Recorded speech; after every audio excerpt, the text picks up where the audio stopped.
Hey everybody, welcome to TIW Podcast. I'm Eric, and today I watched WWE NXT episode 547 and NXT UK episode 79, broadcast on February 5th and 6th, 2020. I'm going to make this a really quick episode because I'm headed to go see Birds of Prey in just a few minutes. I'm really excited for that, and I will be talking about it in this week's new comics episode, since I still haven't recorded that yet, and why not wait until I've seen Birds of Prey? Okay, enough about that. Let's get into NXT. We open up with the Broserweights making their entrance on a custom golf cart that is designed specifically to transport them and the Dusty Classic trophy. Let's see. Matt Riddle says that he's on a, no, he doesn't say this. I think Morrow says that they're on a man-made Cloud 9. So, exhaled smoke, of course. Let's see. Pete Dunne says that he never imagined that he would be a team with Matt Riddle, and Matt says it's meant to be, bro. Kyle O'Reilly and Bobby Fish interrupt, and then they leave after Matthew Riddle and Peter Dunne issue a challenge right here, right now, instead of waiting until Portland. And Bobby Fish says, "No, we got to get going. We got bigger fish to fry." And Bobby Fish just said, "Fish. If Bobby Fish, oh, how much fish could Bobby Fish fry if Bobby Fish could fry fish? How much fish could Bobby Fish fry if Bobby Fish could fry fish?" So that was pretty fun. Anyway, so I'm really excited for that match at TakeOver. I'm excited for everything at TakeOver because it was also made official that Keith Lee will defend the North American Championship against Dominik Dijakovic at TakeOver Portland as well. So we have 6 matches announced. Maybe they'll add another one. I don't know. This could be the first TakeOver with 6 matches on the main card, 1 match on the kickoff. But if one of these 6 was on the kickoff, I think it would be pretty good. I think Keith Lee versus Dominik Dijakovic would be an excellent match for the kickoff. Even though it's a championship match, I think for all the new viewers, all the free viewers catching the kickoff on YouTube and whatever, I think that would be an amazing match to put on there. Especially because I don't think Keith Lee is going to lose the championship. Up next, we had Angel Garza versus Isaiah Swerve Scott. Angel Garza tried to use his pants as a distraction, but Swerve used it against him. Nonetheless, Angel Garza picked up the win there. Then we had Dominik Dijakovic versus Killian Dane. Dijakovic won via Feast Your Eyes. And then it was announced that match is official. And at the entrance, Keith Lee comes out and goes face to face with Dijakovic, and they shake hands, and it's gonna be a real good one. Like, the series of matches that these guys have been incredible. Backstage, we see Undisputed Era beat up Kushida and throw him in a bin because he doesn't know where Ciampa is, and they're just going on the hunt for Ciampa and being really mean to other people who don't know where Ciampa is in the first place. Then Finn and Johnny talk to each other in the split screen sort of thing, and just a tremendous the whole thing from both of them was great. But Johnny really laid into him, laid into Finn. He's like, I want NXT Finn, not Raw and SmackDown Finn. One who had 17 weeks in a row of matches with Bobby Lashley, et cetera, et cetera. It was really good. But also, Finn said, I'm not here for match of the year. I'm here for your match of the life. Match of life? That is the last match of your life. So that was it wasn't as cool as what Johnny was saying. Then we had Mercedes versus Kacy Catanzaro. Unfortunately, this is the only women's match on the episode. I was hoping there would be at least one more real quick one before the main event, but this one was really good. because both of them are awesome, and I'm so happy to see them both on NXT. Then we had Ciampa attack Undisputed Era while they're still in the hunt for him.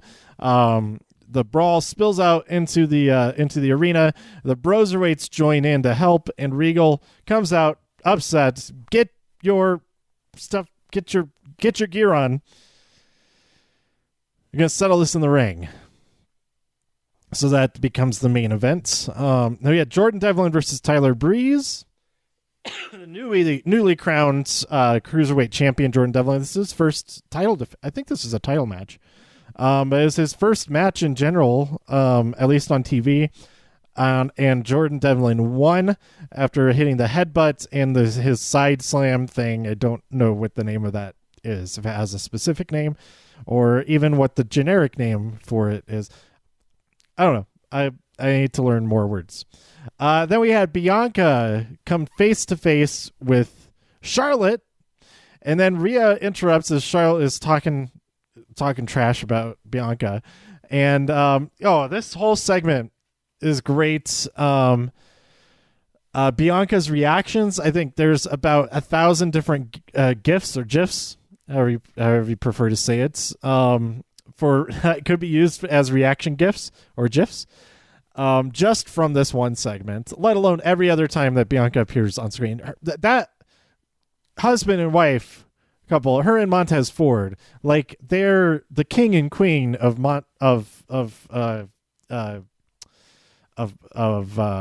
reaction gif fodder.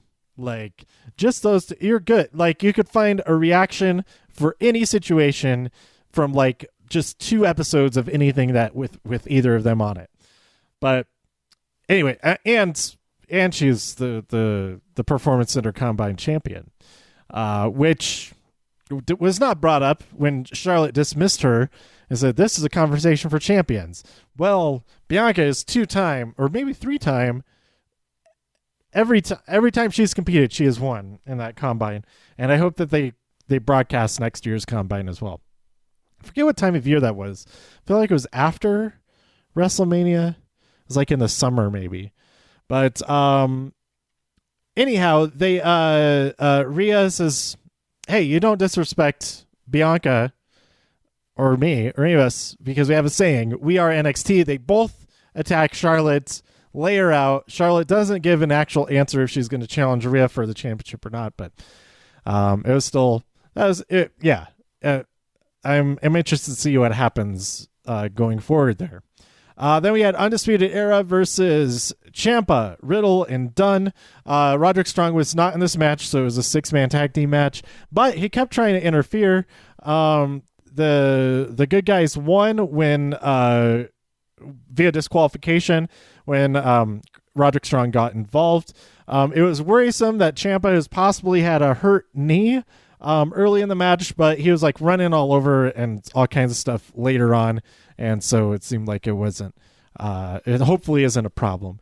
But a great moment from there's lots of great stuff, but my favorite and that I wrote down was that Ciampa let Kyle O'Reilly tag out to Adam Cole. He didn't even try to stop him. He was like, okay, go ahead, because I want to beat up that guy. But anyway, after Roderick Strong gets involved, Undisputed Era gets the upper hand or beating him up and all that. And it looks like they do get a lot. Velveteen Dream Velveteen Dream is back, which is amazing. Awesome. Like the teaser with the numbers and the circles. I didn't mention anything about that last week, I don't think. But it's Velveteen Dream.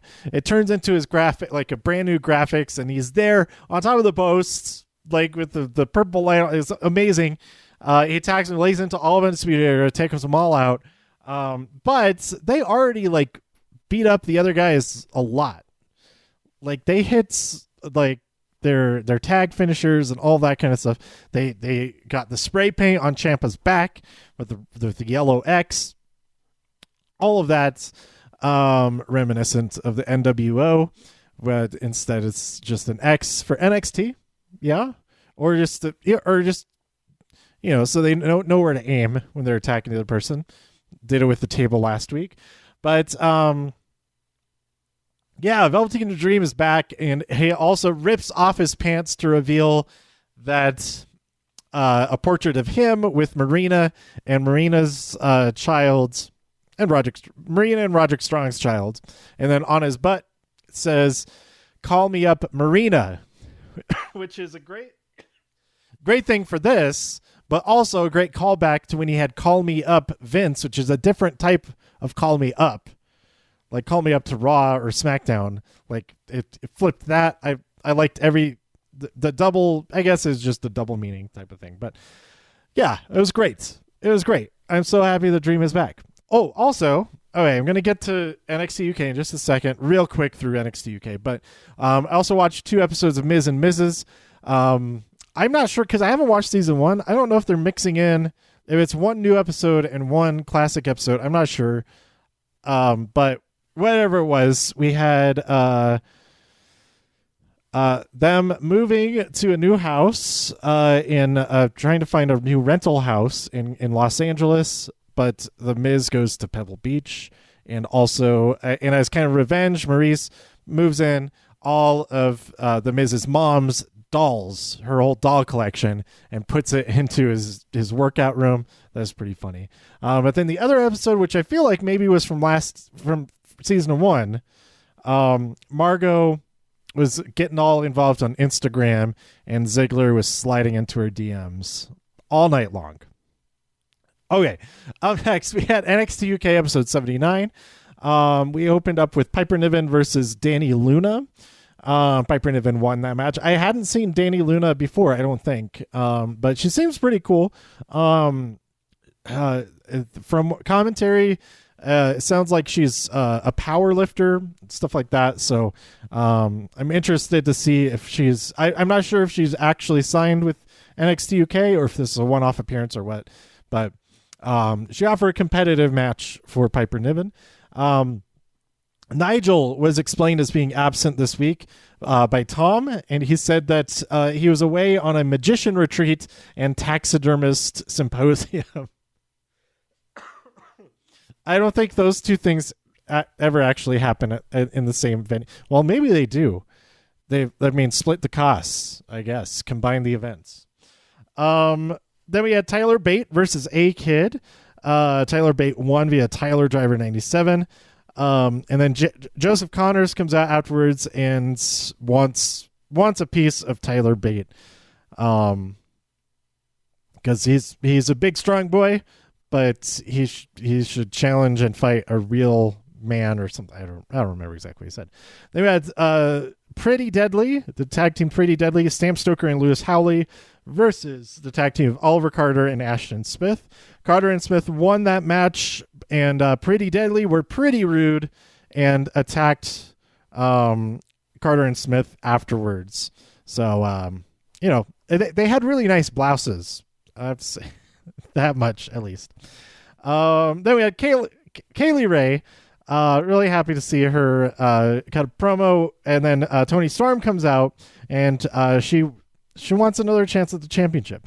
Kaylee Ray has an idea, challenges Toni to an I Quit match, and the additional stipulation of that is that if Toni Storm loses, then that's it. This is her last chance as long as Kaylee Ray is champion. So I feel like Toni will probably lose, and so she'll go on to continue trying to challenge Rhea Ripley, maybe. I don't know. Over on regular NXT. Or she could form a tag team with someone and go after the tag team championships.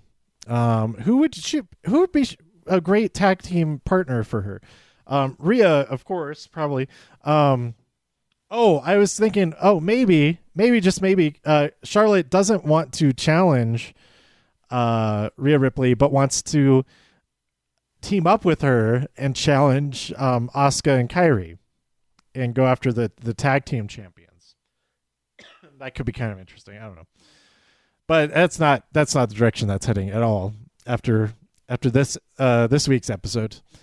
So yeah, I'm looking forward to that. I don't know when that's happening. Is that next week or the week after? But that's gonna be really cool. And then speaking of really cool, this match was awesome. I like this match more. This is my favorite match of both of the shows. I liked it more than anything on. Yeah, I liked it more than anything on Raw as well. Like, go watch this match. If you don't want spoilers for this match, you want the excitement and unknowing of what's going to happen, stop listening to that. But the main event of NXT UK, Trent Seven versus Eddie Dennis. We saw these two fight each other in at NXT TakeOver Blackpool 2. This match just continues where that one left off. It's a steel corner street fight, which I had no idea what that was. And it is actually, I have a specific thing that's different from just a regular street fight. And that is all of the turnbuckle pads are removed. There is no padding in the ring. Well, in the corners of the ring. So those exposed steel turnbuckles, therefore steel corner street fight.